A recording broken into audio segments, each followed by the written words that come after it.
प्रक्रिया रहती है, उनमें 80 प्रश्नों में से 56 प्रश्न कार्रवाई में शामिल किए गए। इनमें भारतीय जनता पार्टी के 23 सदस्यों के, कांग्रेस के 27 सदस्यों के तथा इंडियन नेशनल लोकदल के 2 व निर्दलीय 1 विधायक के प्रश्न वो लगे हैं। साथ ही अनस्टार्ड क्वेश्चन, जिनकी सदन के अंदर चर्चा नहीं होती परंतु उनका जवाब सदस्य गणों को सरकार द्वारा दिया जाता है, ऐसे 160 प्रश्न हमें मिले थे, जिसमें से 132 एडमिट हुए। 130 प्रश्नों का जवाब माननीय सदस्य गणों को दिया गया। इसी प्रकार से ध्यान आकर्षण सूचनाएं, जो एक बहुत महत्वपूर्ण डिवाइस हमारे विधायिका के अंदर होता है, जिसको कॉलिंग अटेंशन भी हम कहते हैं, ऐसे 40 ध्यान आकर्षण सूचनाएं हमें प्राप्त हुई, जिनमें से 5 विषयों पर 11 ध्यान आकर्षण सूचनाओं को हमने स्वीकार किया, जिनके ऊपर सदन के अंदर चर्चा करवाई गई। बहुत महत्वपूर्ण विषयों पर चर्चा हुई है, जैसे विभिन्न जिलों में जल भराव को लेकर ये एक विषय आया था। सीईटी परीक्षा की कार्यप्रणाली, उसके ऊपर सदन में चर्चा हुई है। धान की फसल में वायरस की समस्या, साथ ही कलेक्टर रेट में वृद्धि तथा खिलाड़ियों की समस्याओं को लेकर, ऐसे सभी विषयों पर सदन के अंदर चर्चा हुई और बहुत अच्छे सुझाव इन चर्चाओं के अंदर सरकार को मिले हैं और सरकार के द्वारा भी जवाब दिया गया। साथ ही साथ एक एडजर्नमेंट मोशन हमें 2 प्राप्त हुए, जिसमें से एक को अस्वीकार कर दिया गया था और दूसरे को स्वीकार करके उसके ऊपर 26 अगस्त को 3 घंटे और 35 मिनट तक उसके ऊपर चर्चा हुई। इस स्थगन प्रस्ताव में भारतीय जनता पार्टी के 7 सदस्यों ने भाग लिया, कांग्रेस के 7 सदस्यों ने भाग लिया,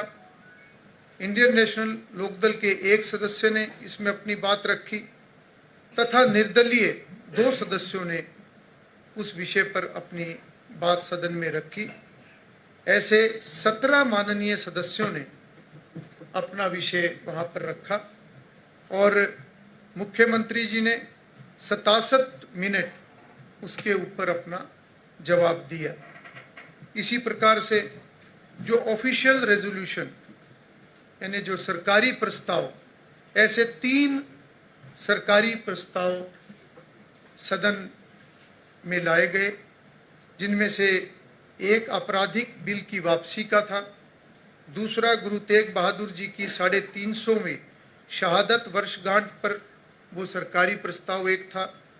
और तीसरा मीडिया से अपराध का महिमा मंडन रोकने की एक अपील, जो एक सर्वदलीय, एक सभी पूरे सदन द्वारा ये रखी गई। तो ऐसे 3 ऑफिशियल रेजोल्यूशन सदन के अंदर आए हैं। साथ ही 7 बिल, और उसके अलावा मैं विशेष रूप से बताना चाहूँगा कि इस मानसून सत्र में जो 4 सिटिंग रही, इन 4 सिटिंग के अंदर 1585 दर्शक उन्होंने विधानसभा को विजिट किया और उन्होंने सदन की कार्रवाई को देखा है। जबकि इससे पहले जो हमारा बजट सत्र था, जिसके अंदर 13 सिटिंग थी, उन 13 सिटिंग में 2054 ऐसे दर्शक के नाते अलग अलग ग्रुप, जिनमें स्टूडेंट्स भी होते हैं, बार एसोसिएशंस भी होती हैं, सामाजिक संस्थाएं भी होती हैं, ऐसे अलग अलग ग्रुप इसके अंदर आते हैं। तो एक बहुत बड़ी वृद्धि इस बार हमने ये देखी है कि सत्र की कार्रवाई, सदन की कार्रवाई को देखने के लिए इतनी बड़ी संख्या में लोगों का आना, मैं समझता हूँ कि एक प्रयास लगातार चल रहा है कि एक विधायिका के प्रति लोगों के अंदर जागरूकता बढ़े, उनकी रुचि बढ़े। और संवैधानिक मूल्यों को जन जन तक पहुंचाने का जो एक लक्ष्य और विजन माननीय प्रधानमंत्री जी का है, उसके ऊपर सभी राज्यों के विधान मंडल इसके ऊपर काम कर रहे हैं। और मैं समझता हूं कि जितनी लोगों की रुचि इसमें बढ़ेगी और जितनी ज़्यादा इसके अंदर एक अवेयरनेस बढ़ेगी, वो कहीं ना कहीं एक अच्छी विधायिका या विधायिका को और प्रभावी बनाने की दिशा में मैं समझता हूं कि बहुत ये एक अच्छा, इसको मैं कहूँगा, बजट सत्र में लगभग 2054। इसी के साथ साथ इस सत्र के दौरान कुछ ऐसी विशेष ऐसे और कार्य हुए जिस प्रकार से एक महामहिम राज्यपाल जी का पहली बार आगमन होना। हम सब जानते हैं कि हरियाणा राज्य को नए राज्यपाल अभी पिछले दिनों में वो नियुक्त हुए और पहली बार वो हरियाणा विधानसभा के अंदर आए और उस समय में सभी माननीय सदस्यों ने मिलकर उनका सम्मान भी किया और उनके सम्मान में एक भोज की व्यवस्था भी वो रखी गई थी। साथ ही संसदीय प्रणाली में सकारात्मक सुधार का कदम उठाते हुए सदन में सीधे प्रसारण की गाइडलाइन इस बार जारी की गई है। और इसमें मैं आप सभी को ये बताना चाहूँगा कि शुरुआत में सदन की कार्रवाई का सीमित भाग ही लाइव टेलीकास्ट के साथ जोड़ा गया है। और अगर मैं लोकसभा का आपको बताऊं, क्योंकि लोकसभा के अंदर 25 फरवरी 1991 में लाइव टेलीकास्ट जब शुरुआत की गई थी, तो उस समय में सबसे पहले वो विषय वहाँ की जनरल रूल्स कमेटी के पास गया था, जिन्होंने पूरा अध्ययन करने के बाद केवल प्रश्नकाल का ही लाइव टेलीकास्ट की शुरुआत की थी। और समय के साथ साथ जैसे जैसे वहाँ की व्यवस्थाएं बनती रही, वैसे वैसे लाइव टेलीकास्ट जो है उसका दायरा भी बढ़ाया गया। उन्हीं लाइंस पे ये एक शुरुआत हमने की है, जो आने वाले समय में हम मिलकर ये प्रयास करेंगे कि लाइव टेलीकास्ट ज़्यादा से ज़्यादा बढ़े। अभी के लिए हमने 5 विषयों को इसमें जोड़ा है, जो आपने भी इस बात को ध्यान किया होगा कि एक सीमित समय लाइव टेलीकास्ट होता था, उसके बाद वो बंद हो जाता था। उसके बाद वो पुरानी व्यवस्था से जैसे बाहर विषय जाता था उस तरीके से ही वो जाता था। शुरुआत में हमने प्रश्नकाल के साथ महामहिम राज्यपाल का अभिभाषण, साथ में बजट स्पीच जो फाइनेंस मिनिस्टर की होती है, उसके साथ साथ मुख्यमंत्री जी का जो एक जवाब होता है, चाहे वो बजट के ऊपर है या वो गवर्नर एड्रेस के ऊपर है, उसको इसमें लिया गया है। और 5वां विषय जो इसमें जोड़ा है, वो अध्यक्ष द्वारा कोई भी किसी प्रकार की ऑब्जर्वेशन अगर आती है जो कि पहले से निर्धारित हो, तो ऐसी अध्यक्ष की ऑब्जर्वेशन को भी लाइव टेलीकास्ट किया जाएगा। तो ऐसे 5 विषयों को अभी शुरुआत के लिए रखा गया है। साथ ही इस सत्र में पहली बार समापन के अवसर पर राज्य गीत जो है वो सदन में चलाया गया। और मैं समझता हूं कि एक बहुत अच्छी एक शुरुआत हुई है, जो कि बहुत पुरानी एक डिमांड राज्य भर से आया करती थी, जिसके ऊपर काफ़ी समय से एक प्रक्रिया चली हुई थी। और बजट सत्र के अंदर इसको सदन ने पास भी किया था, तो उसको पहली बार इस बार चलाया गया है। और साथ ही राज्य गीत जब चला तो उस समय का अनुशासन, गंभीरता और उसके प्रति एक सकारात्मकता, ये बहुत अच्छी एक पहल इस बार हुई है। साथ में 26 अगस्त को एक अवेयरनेस के नाते, जन जागरण के नाते उसमें सहभागिता करते हुए नशा मुक्ति का संदेश देने के लिए साइक्लोथॉन का आयोजन हरियाणा विधानसभा द्वारा किया गया, जिसमें प्रदेश के माननीय मुख्यमंत्री, मंत्रीगण और काफ़ी संख्या में विधायक गणों ने उसके अंदर हिस्सा लिया है। साथ ही इस विधानसभा सत्र के दौरान कुछ घोषणाएं भी हुई हैं, खास तौर पर संसदीय नियमों और परंपराओं के अनुसार स्थगन प्रस्ताव पर चर्चा, इसके ऊपर भी एक विषय वहाँ पर आया। साथ ही श्री विट्ठल भाई पटेल जो कि पहले स्पीकर हमारे देश के रहे हैं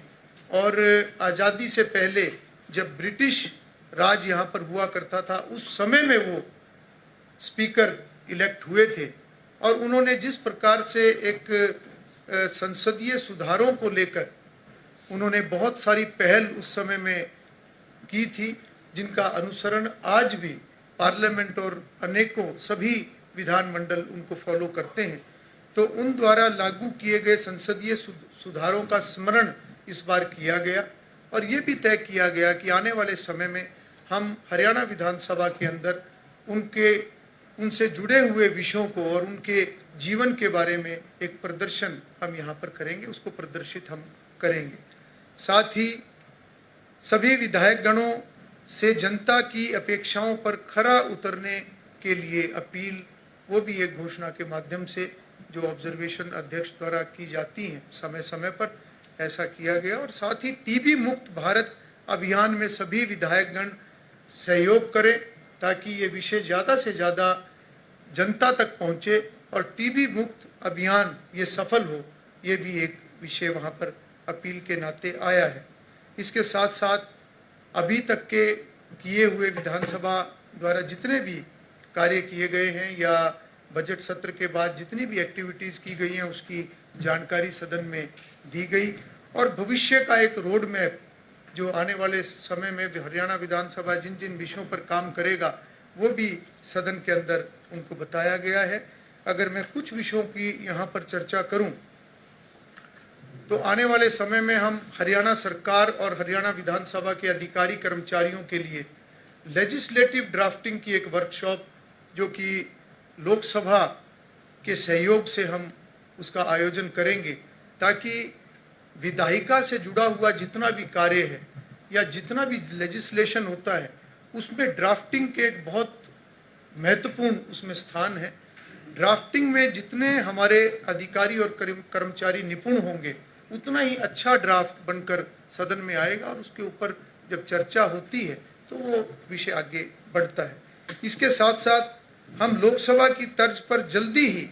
आर्टिफिशियल इंटेलिजेंस बेस्ड रिकॉर्डिंग और ट्रांसलेशन इसको हम यहाँ पर लागू करने जा रहे हैं, जो कि अगले सत्र से पहले मुझे उम्मीद है कि हम उसको यहाँ पर लागू कर देंगे। लोकसभा ने जब इसको लागू अभी किया है हाल ही में तो उसमें लगभग 95% तक उनकी एक्यूरेसी आई है। तो जल्दी ही हमारी हरियाणा विधानसभा की टीम वहाँ पर प्रशिक्षण के लिए जाएगी और आर्टिफिशियल इंटेलिजेंस बेस्ड जो रिकॉर्डिंग और ट्रांसलेशन है इससे स्पीड भी बढ़ेगी, क्वालिटी भी बढ़ेगी। ये विषय भी हम जल्द यहाँ पर शुरू करने जा रहे हैं। साथ ही साथ हरियाणा विधानसभा का आप जानते हैं कि सचिवालय वो अलग होता है सरकार से, इंडिपेंडेंट सेक्रेटेरिएट होता है। तो यहाँ के रूल्स की अमेंडमेंट उसको लेकर हमने एक retired law secretary doctor K N. Chaturvedi ji को हमने हरियाणा विधानसभा के साथ जोड़ा है कंसल्टेंट के नाते, और वो अभी उस विषय पर उन्होंने काम शुरू कर दिया है। और रूल्स में अमेंडमेंट जहाँ जहाँ ज़रूरत है हम रूल्स के अंदर अमेंडमेंट करने का काम करेंगे ताकि हरियाणा विधानसभा की वर्किंग में, यहाँ के कार्यों में, यहाँ की हर विषय में पारदर्शिता बढ़े। साथ ही हमने पिछले दिनों में जो एक रिसर्च विंग जो एक सेंटर हमने स्थापित किया है उसके ऊपर आने वाले महीनों में हम काम करेंगे और वो रिसर्च विंग और मजबूत हो, जिसका न केवल हरियाणा विधानसभा को